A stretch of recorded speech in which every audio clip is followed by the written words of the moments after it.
देशाचं गतवैभव सांगत देशाला सामर्थ्यशाली वैभवशाली बनवण्याचं स्वप्न पाहणाऱ्या कवितेच्या ओळी माझ्या कानावर पडतात. बलसागर भारत हो विश्वात शोभून राम. आणि मग त्याच वेळी माझ्या डोळ्यासमोर येतो ब्रिटिशांच्या जबड्यात अटकलेला आपला भारत देश. आता या ब्रिटिशांच्या जबड्यात अटकलेला भारत देशाला काढणं एवढं सोपं नव्हतं बरं का.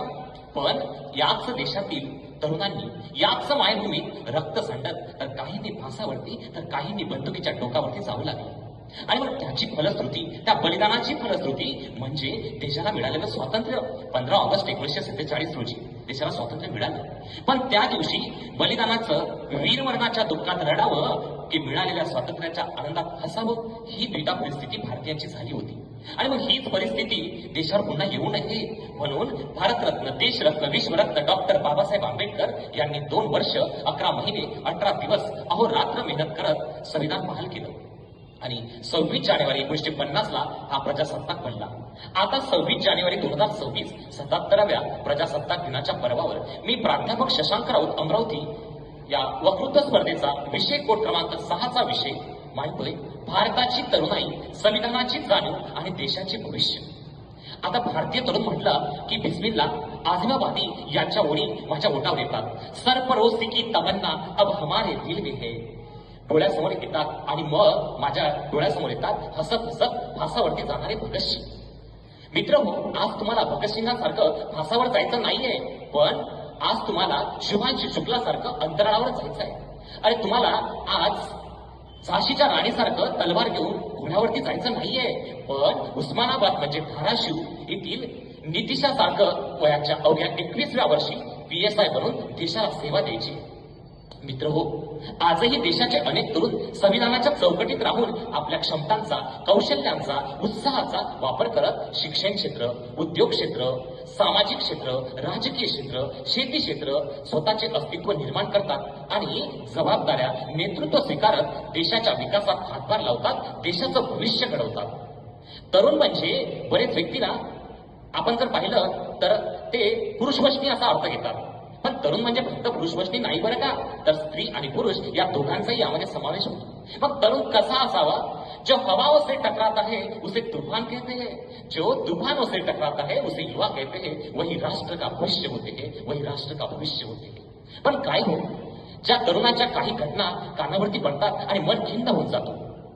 मध्य प्रदेशमध्ये बीड जिल्ह्यात 3 तरुणांनी जातीवादातून एक दलित तरुणाला मारहाण करत लघवी पिण्यास भाग पाडलं. अरे घटना क्रमांक 2 नांदेडमध्ये एका जातीवादावरून एका युवकाची थेट हत्या करण्यात आली. मग अशा तरुणांच्या घटना ऐकल्या की मग मला वाटतं हाच का तो तरुण की देशाचं भविष्य. शौर्यम दक्षम युद्धेय बलिदान परम धर्म. देशासाठी जीव की प्राण असणारा तरुण आज जातीवादाच्या डबक्यात अडकलेला दिसतो. आणि त्याला जातीवाद हा चांगला वाटायला लागतो. पण हा जातीवाद त्यानं कुठून आणलाय हो? बाजारातून की दुकानातून? मग मला वाटते की हा जातीवाद जो सुरू झालाय ना, त्याच्या घरातून त्याच्या पालकांनी सुरू केलाय. तो त्या धर्माचा, तो त्या धर्माचा, तो त्या जातीचा, त्या वंशाचा. आणि मग त्याच्या कोवळ्या मनावर ते जाणं पसरून जातं.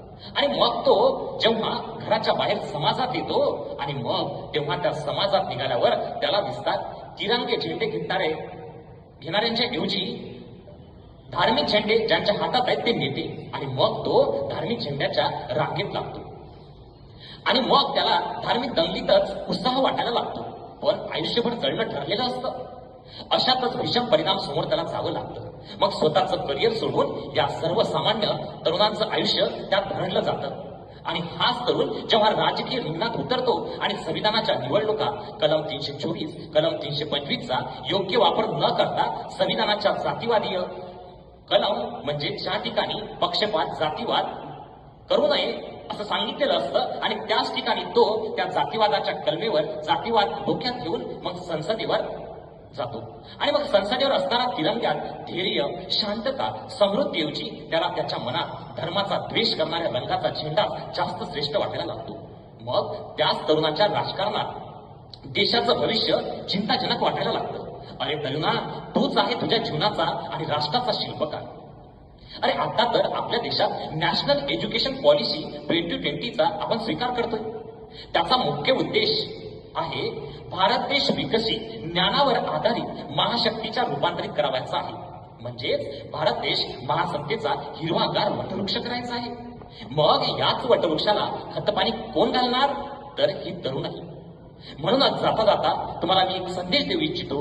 अरे तरुणा, जागा हो, नवक्रांतीचा तो धागा हो. विचारात हे संविधानाचे नियम आणि संकल्प कर. भारत भविष्य उज्ज्वल हो, भारताचे भविष्य उज्ज्वल हो. इतकाच माफक आशावाद. धन्यवाद.